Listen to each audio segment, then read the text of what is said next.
You're listening to Engage, the podcast for Delta pilots. Here's your host, Ryan Argenta.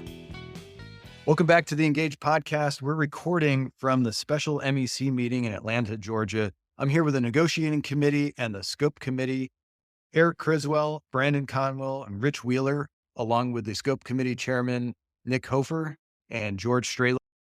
We've just been briefed on the global scope agreement. The MEC unanimously passed it. It'll go out to the pilot group for vote from the pilot group. Gentlemen, welcome. Thanks for being here. We've done a podcast in the past with you guys. It's called Scope is Dope. And I do want to intro that to go back for the background, why scope is so vitally important to our contract, the reason why it's section number 1. But now this global scope agreement, we will vote on this separately. One, our global scope, and the other is the TA in itself.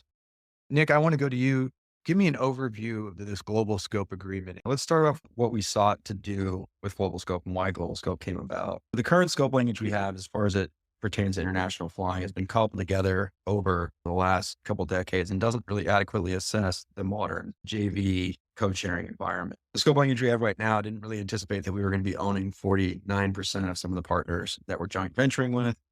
And it doesn't contain a lot of topside protections. There's a lot of minimum amounts of flying we do, which doesn't see that we grow. And so the biggest thing we wanted to do with global scope, and that everything comes down from, is protecting and growing the amount of wide-body jobs we have at Delta. The language of global scope is language that guarantees a minimum amount of flying in each of the theaters we do, South America, Pacific, and transatlantic. And then overall, as our partners grow, we grow, and vice versa. It's a one-for-one growth metric. And right now, we don't have anything in the contract that does that. Yeah. And global scope is not replacing section 1. It's just a part of section 1. And that's a massive distinction. That's a great distinction. So global scope will become part of section 1, our scope section of our contract. Nick, give me the upsides for the pilots on global scope. Yeah. So global scope, if it's approved by the PAS, will become section 1.0, in addition to a lot of the other protections we already have that are staying in section 1. What we sought out to do with global scope was protect wide-body international flying. That's the high point of a lot of pilots' careers. And even if you do not want to fly that flying, you benefit because most people senior to you do. There's a couple of things that are really important with global scope that I think the pilots would really like. Number one is it gets us out of the arbitration process for potential violations of international flying because the remedy is contained in the actual contract language. So in the past, if there was a shortfall in the company's obligations for international flying, you would have to bring that to an arbitrator. The arbitrator would have to decide if in fact there was a violation. And then if there was a violation, the arbitrator would give us a financial award. And the financial award didn't properly ameliorate the harm caused by the flying violations. The Delta pilots didn't really see the benefit of that because nobody moved up in seniority like they would have had we actually been doing the flying. No one got better schedule, better pay, better quality of life from that movement. The average benefit to the pilots just isn't much. And that's where we talked in the previous podcast. Each pilot would get money versus this is career progression, essentially resolved through global scope. So in the remedy section of global scope, if there is a violation, the company is going to be forced to award positions onto wide-body aircraft above the normal staffing formulas. So what that does is that puts guys on the actual airplane and causes seniority list movement that would have happened had they actually been flying those wide bodies. And so what that means is that if you were one seniority position away potentially from getting the base that you live in, you now can get that base. If you were one seniority number away from getting the trip you wanted on your PBS monthly award, well, now you've got a chance to get that with the movement, and everybody along the list benefits from that upward movement in front of an arbitrator. It's very cut and dry. And then another important aspect of protecting and growing the amount of wide body jobs at Delta is the one-for-one growth metric in wide bodies with our partners. So for example, we've all seen a bunch of Virgin Atlantic 747s parked in Orlando and thought to ourselves, how come these aren't Delta jets? With global, if we see those jets in Orlando, there's another Delta airplane somewhere else in the world on a one-for-one basis. So we're growing with our partners, and the upside protections in this agreement are far and away better than any of the upside protections we have currently. So what I'm hearing, and we've heard this tagline for a long time, we've been trying to achieve one-to-one growth with our JV partners, assuming global scope is approved. You can now rest assured that there are Delta jets somewhere in the world. That's correct. What global scope does, it ensures if they're on a JV partner, if they grow, we're going to grow. Currently in section 123, that says if we have an ownership stake greater than 25%, our block hours to and from a country of that carrier can't decrease. It does not give us growth. What global scope does is saying, okay, Delta took a 20% ownership stake in foreign airline XYZ, and they're launching wide bodies to the United States or U.S. territories. Guess what? We're going to have to match that flying as well to meet some other code shield protections. Okay. So we've talked a lot about growth, and I hate to be the pessimist here, but we've just come through COVID. We've just come through a downturn.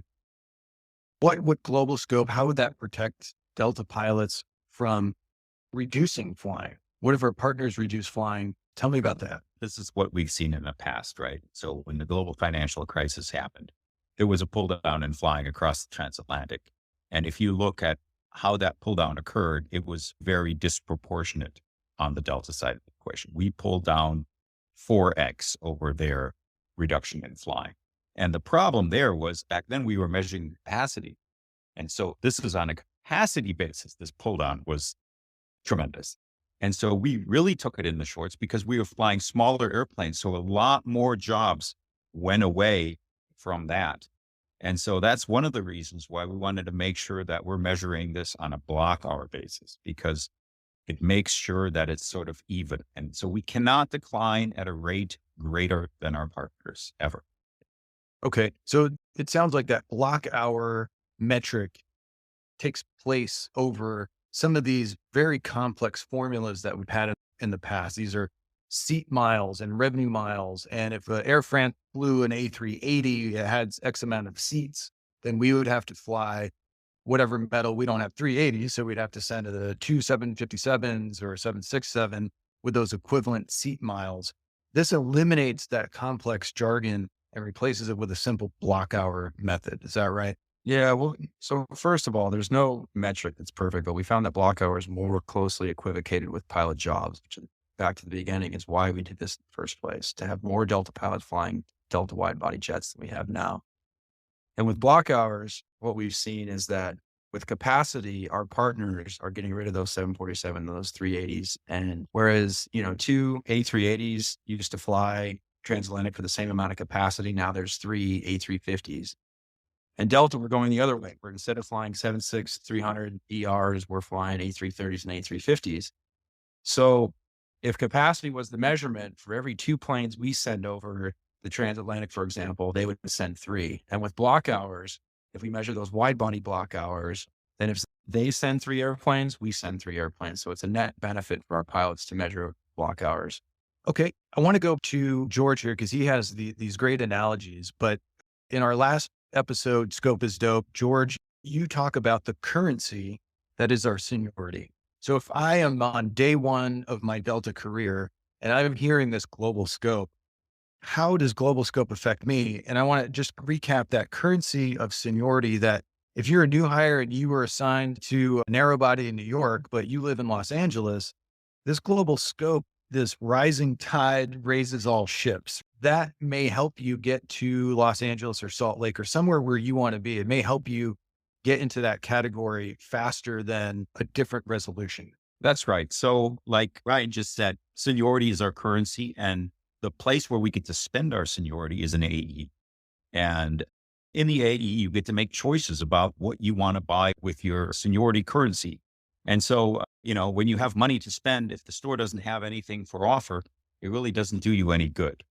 And the thing that's the most valuable on where pilots are spending most of their money on, so to speak, is our top end wide body jobs. Those are the very senior, single, double, triple digit seniority number people that are on those airplanes. The beauty of the system is that if that's not your cup of tea is, I want to stay domestic. I want to be on a narrow body. I don't want to change time zones more than 3 hours. Then you stay put. And the people ahead of you that went for the long haul, big money, wide body, heavy metal flying, they let you move up. And now you're first in line for the green slip, or you're first in line for that vacation, or you get that day off that matches so that you can attend your kid's graduation ceremony. So that's really what this is about. This is about you being able to exercise the value of your seniority currency. Love it. And point blank, when the company violates a scope agreement, we generally had arbitration. There's been awards that have usually been monetary. The global scope agreement, we talked about the remedy, the fix. If the company violates scope, the result is adding more pilots to Delta's wide body fleets. Yeah. And the even more important part is that doesn't get the company off the hook, right? So in other words, if that shortfall continues, the remedy continues. And it actually, if you look at how the formula works, it compounds and makes this problem worse and worse. So there's a big incentive for the company to take the thing that is one of their most precious resources, which is pilots being able to fly airplanes, and put them where they need to be. Because we're expensive. We're expensive. And as management has said many times before, pilots are expensive. When we have them, we want to use them. And that's a good point, George. In the past, like Nick mentioned, if there's a violation, we got to check. There you go. There's your payout. Delta missed out on thousands upon thousands of block hours, or $250 or whatever it may be. And to the point George is making, if Delta's out of compliance with the block hour growth, then we have to remediate those pilot jobs. And it's captains and FOs. It's 2 captains, 2 FOs, the way it's broken down, a fully augmented crew that way. And that's going to pure wide body positions. But like George said, if they're short one measurement period and it says we need 50 more wide body pilots, we get those 50 more wide body pilots in those 764, A330, A350 categories.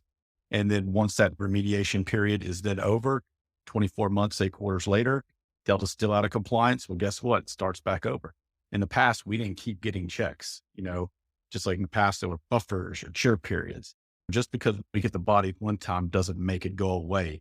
The bodies stay in place until we're back in compliance with 1-to-1. One of the strongest parts of this agreement is we've looked at what we've done in the past and what has burned us in the past with language, with loopholes the company's been using. And one of the things that's really good about this agreement, the language is very precise and the examples are very precise.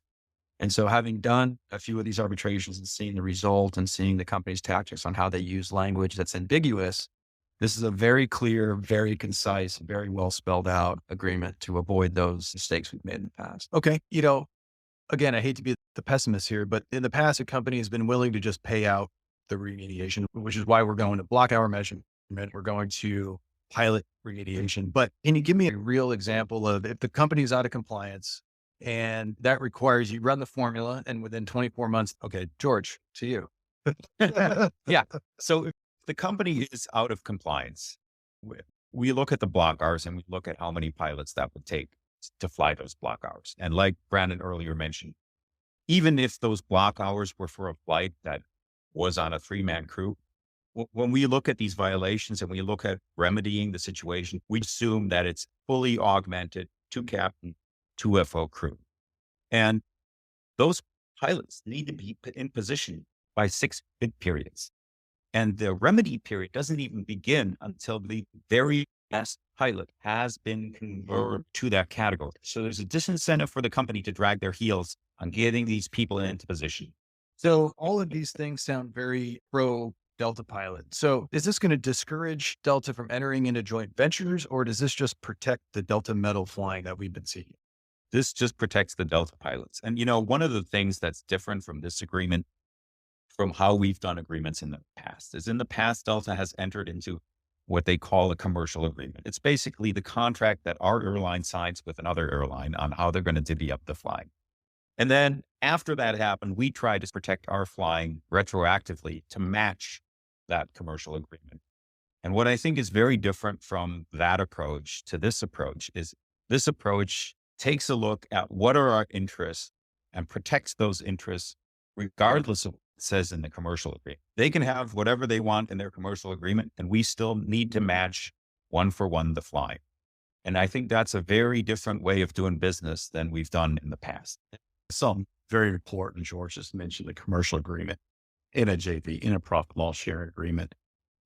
Global scope compares not just flying to and from the United States. Going forward, if let's say Air France, KLM, Virgin have flights to and from Canada or Mexico, which they're already doing, those are growth flights for us. They don't just have to add flights to and from the United States. We have to match. So the point of what George is talking about in these commercial agreements, this is spelled out what the geography of said joint venture is. And in global scope, we have to match the flying of the geography that's spelled out in the joint venture. And that's where Delta makes their money with these other carriers. One of the things I wanted to say too, back to the remediation and the staffing, if there is a shortfall, there's a huge incentive for the company to follow their flying because it's going to be a huge pain point for them to train guys and put them on wide bodies. Because let's say the violation period is 2 years, they have to train a pilot to go on that airplane for 2 years.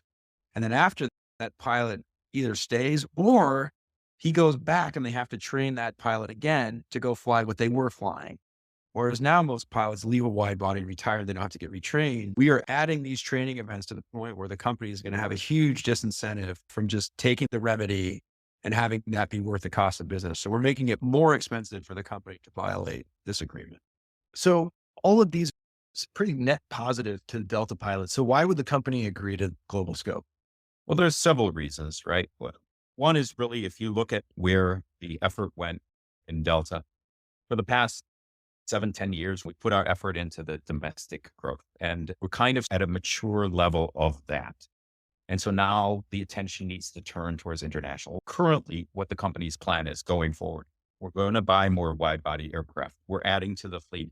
In fact, as of our recording right now, we have 2 more wide body aircraft in the fleet than we had on December 31st, 2019. So we've recovered the 11 ERs that went away. We've recovered the 18 777s that went away, and we're adding airplanes on top of it. There's still 330s coming this year, and we will have a lot more airplanes than we had 2019 at the end of this year. So what does the company get out of this agreement? They get flexibility. And how, explain. So the way it works is, in the past, when we had these agreements, we were really just looking at a very narrow slice of line. So transatlantic JV, for instance, it was just looking at flying to Europe and flying to North America. And we were just trying to make sure that when they fly somewhere in North America, we're flying somewhere in Europe. But we didn't spell out it has to be to Paris or it has to be to Amsterdam. So our flights could be to somewhere else in Europe, could be to Germany, or they could be to Spain. And so Global Scope takes this concept and expands it to the world. And basically, when we have a joint venture partner, it doesn't mean that the flight has to go to Amsterdam or to Paris. It could be a flight that goes to Africa, but it's crossing the Atlantic. And so that's offsetting that flying. And for a Delta pilot, what that means, net benefit, is that instead of making sure that all our flights in the future go to Paris, London, and Charles de Gaulle, we're protecting all the other destinations where you might also fly, giving you a lot more variety in your bid package. And the company is now not disincentivized to try out these one-offs because they're part of the agreement. If I'm hearing this correctly, the flexibility that you're giving them is, instead of theater-specific restrictions, if Air France adds a flight from New York to Paris, then Delta must add a flight from North America to Europe. Potentially, Delta could say, we don't want to fly a flight to Europe, but we'd love to fly 2 flights in the Pacific. We used to be joint venture specific. And now what we do is we say, no, we're going to look at the entire globe. But we also don't want Delta to walk away from an entire theater. We don't want Delta to say, oh, with this new flexibility, we'll just shift all our flights to Europe and we'll give the Pacific to Korean Air. That's not something that's good for the Delta pilots. That's not something we wanted to have. So we do have theater floor protections that ensure that a minimum amount of flying has to remain in the theater. That's a good point, George. And a good realistic example of this is, in the summer, Delta may do very well flying between, let's say, JFK and Berlin. In the winter months, that flight may not make as much money. They'd rather put the tail that Delta uses somewhere else. Now, our European partners may still want to fly just as much, or may just pull down just a little bit in the winter, where we want to pull down a little bit more in the winter going to and from Europe, because it's not the same mark as it is in the summer. But instead of flying that tail between JFK and Berlin, then point that tail at Santiago. Let's point that tail somewhere in the Pacific. It gives Delta room to move these aircraft to still fly the long haul wide body block hours. It does not incentivize them to have it sit there. That would be a problem because it'd be tougher to meet the one-to-one growth at that point. That's right. And, case in point, as a Delta pilot going forward, you should expect to see more of these one-off flights. And so one of the first flights that's along those lines right now is that flight from LA to Tahiti. That's a new experimental flight that they're trying out. And I think we should expect to see more along those lines as a result of this added flexibility. So this flexibility is not to the pilot's detriment. It's actually increasing what you see in your bid packet.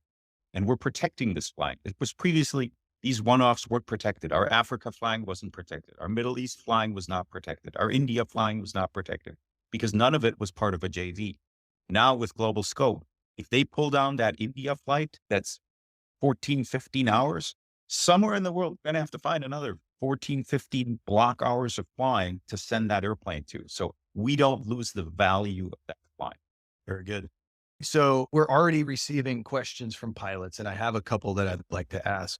One is, why are we allowing a North America carve out? So first of all, it's not a carve out. Essentially, all we're saying is if our partners are flying long haul international flights, Delta does not get long haul international flight credit for flying a 330 between Minneapolis and Cancun. That's all we're saying. If our partners fly international long haul wide body flights, that Delta does not get to claim credit for short haul type wide body flights to offset those.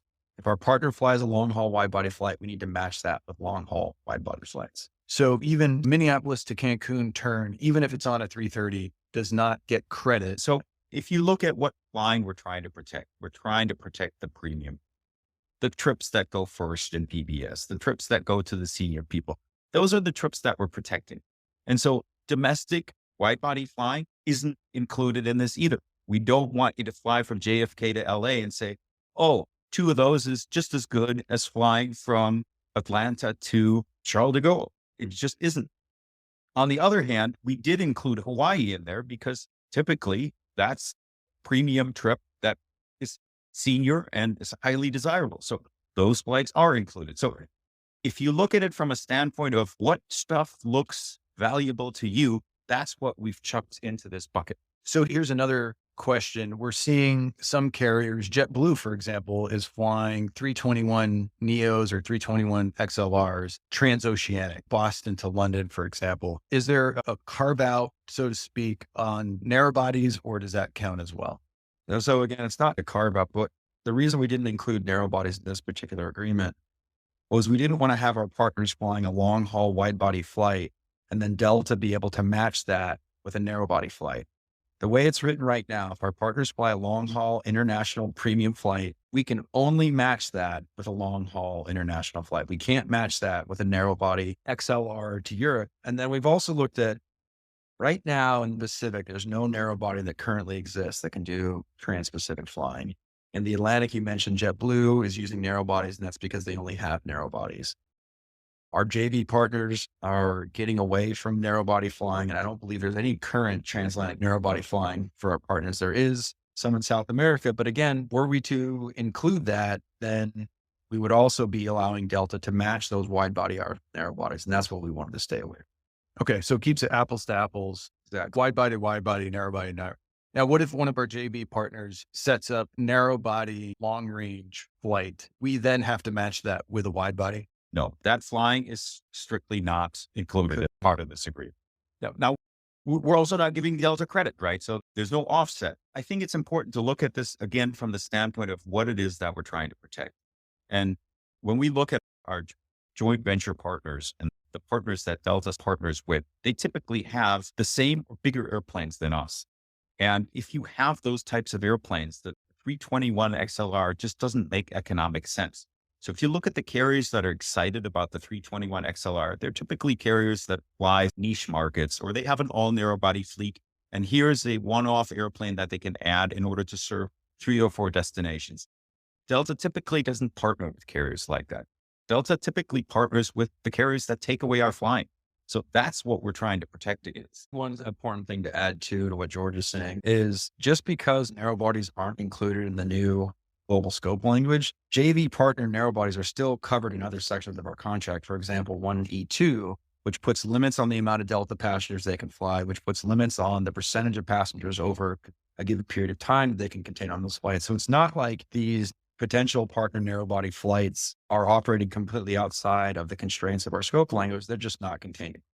Okay. That's actually a really good segue. That's a great segue, and I want to go there. So talk me through section 1E and tell me about some ARC protections that we've gained. Okay, so one of the things that we have in our current contract is protections in 1E, and they basically protect us from flying shifting to forward partners. And none of those protections are going away with Global Scope. They're staying in place. They're not deleted.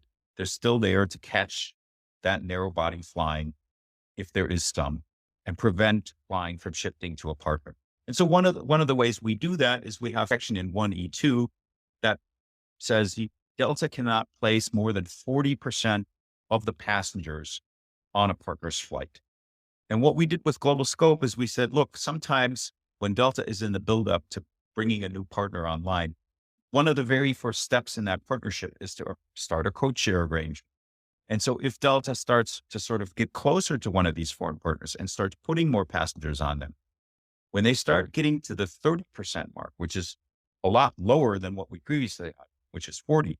So when 30% of the passengers on a flight are Delta passengers, that flight, even if it's operated just by a code share partner, not a joint venture, not an ownership stake, gets included in Global Scope and Delta has to match. So for instance, if Delta were to put over 30% of the passengers on a flight operated by ITA from Atlanta to Rome, if Delta passengers on that route exceeded 30%, that flight would be included in Global Scope and Delta would somewhere in the world have to match those blockers. Okay. That's an important distinction. I do want to bring up, just because I think it's an important aspect of where we're headed here, but you have some supersonic protections of supersonic aircraft. George, hit on that real quick, just because it's fun. Well, it's sort of pie in the sky, but sometimes it's important to get language included before it's too late. And this is sort of in the better be safe than sorry category. But there's a company called Boom Supersonic. They have designs for a supersonic airliner that has somewhere around 70, 80, 90 seats, give or take. And we do have some of our partners. So United has that on order. American has that on order. Virgin has that on order. And so should one of our partners start flying that aircraft, that flying will also be matched. And since we use the metric of block hours and that plane flies twice as fast as a typical jetliner, we want to make sure we get credit for that.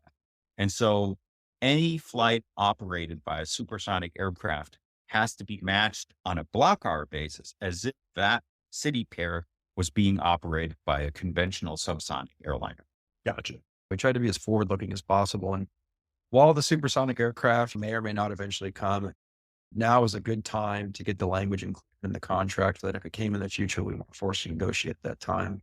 Yeah, that makes sense. I think it's forward looking. Talk about the transition period. So when we implement Global Scope, assuming the pilots ratify it, obviously Delta can't snap to compliance immediately. So there is a transition period. There's a phase-in period of Global Scope. What is that period? And when can we expect to see that one-to-one growth? Okay, so goal of this is to make sure that we match on a block hour per block hour basis what our partners are at. And we're behind, right? Our partners are ahead of us and we're behind. So we didn't want to start from a disadvantage. And so what we need to do is we need to make sure that Delta gets up to speed to where we're even with our partners. And then we start measuring on a one-to-one basis. And in order to get there, we have what's called the transition period. And this is basically working with sort of coming out of COVID and getting everybody in place. And so we're not giving the company a lot of rope here. We have some waypoints on the way. Just like if you fly across the Atlantic, you wouldn't wait till the ETP point to look at what your fuel burn status looks like. You would have waypoints along the way where you're on your Hogoza, making sure that everything is where it needs to be. Global Scope kind of has the same thing in the transition period. And so case in point for this year, 2023, we're looking at the first quarter, the second quarter, and the third quarter. And each one of those quarters has a minimum block hour metric that needs to be met. And the only way to meet that is to have sufficient people on the plane trained and ready to fly them. And those 3 quarters get remedied in one chunk at the end of the third quarter of this year. So if there's a shortfall in the first quarter, that gets added to. If there's a shortfall in the second quarter, that gets added to. If there's a shortfall in the third quarter, and then there has to be an AE that puts enough pilots in position to fly the missing block hours. We don't think that's going to happen. I think the company's going to be on track, but that's why we have these waypoints. And where that leaves us off then is at the end of this year. So by the fourth quarter, the end of the fourth quarter of 2023, we need to be back at the same percentage of flying that we had in 2019. So we have to be recovered on a percentage flying basis to where we were pre-COVID vis-a-vis our partners. And I think the important part about what George said too is in the past, management during negotiations has said, oh yeah, well, we'll do this flying and this flying's coming. And what's interesting about this is we have it in writing. And if the company doesn't follow up on its promises, they immediately get kicked to the remediation we were talking about earlier, and they're going to have to staff the wide body flying like they would have been doing that flying anyway. So it's getting us in writing. It's getting it into the PWA where it's not just an illusory pie in the sky commitment. It's actually Codified. black letter law in the PWA. Yeah, no, that's a very good point. When we're talking about staffing these wide bodies, it is going to be an actual AE. It's not a shadow AE. It's not a bypass. It's pilots getting put on the airplane on the seniority list within 6 bid periods. Any downsides or loopholes you see? No agreement is perfect. And clearly we would never enter into an agreement if we had serious reservations about the agreement. All I can say as one of the guys that's been doing compliance on scope for a few years is that the global scope language is far and away better than what we've had in the past. And if there is a violation, if there is a shortfall of the company's commitment to us, we have way stronger language and we're coming in with a way bigger hammer to enforce these violations. Yeah, I think that the starting point for all this was if you go back to 2009, we had one JV partner. We had 170 wide bodies. Fast forward to 2019, and it was somewhere in the 7-8 range. We had 154 wide bodies. So we didn't get more wide bodies as a result of more JVs. And what this requires is if Delta enters into more JVs, that means that more foreign airlines block hours are being put on the partner ledger side of the equation. And any growth in that flying then has to be matched by Delta. So it's almost a situation where if they enter into more JVs, we're actually looking at more flying that then needs to be matched by Delta. And all that flying is matched on a 1-to-1 basis, which means for every block hour our partners fly, we need to match that in kind. Perfect. I think one of the things that's important, this is the first Section 6 negotiation where we haven't given up anything in scope. Yep. Every contract I'm aware of at Delta Airlines, even to the time before I came to Delta in 2014, we'd always given the company more RJs or more flexibility with the RJs. Let the RJs fly longer, let them fly bigger RJs, let them fly more of them. And this is the first time that we haven't given anything up. And we've actually tightened the language in a couple of spots. We've tightened the mainline block hour to DCI ratio. Then we closed up a potential turboprop hole. That's gone.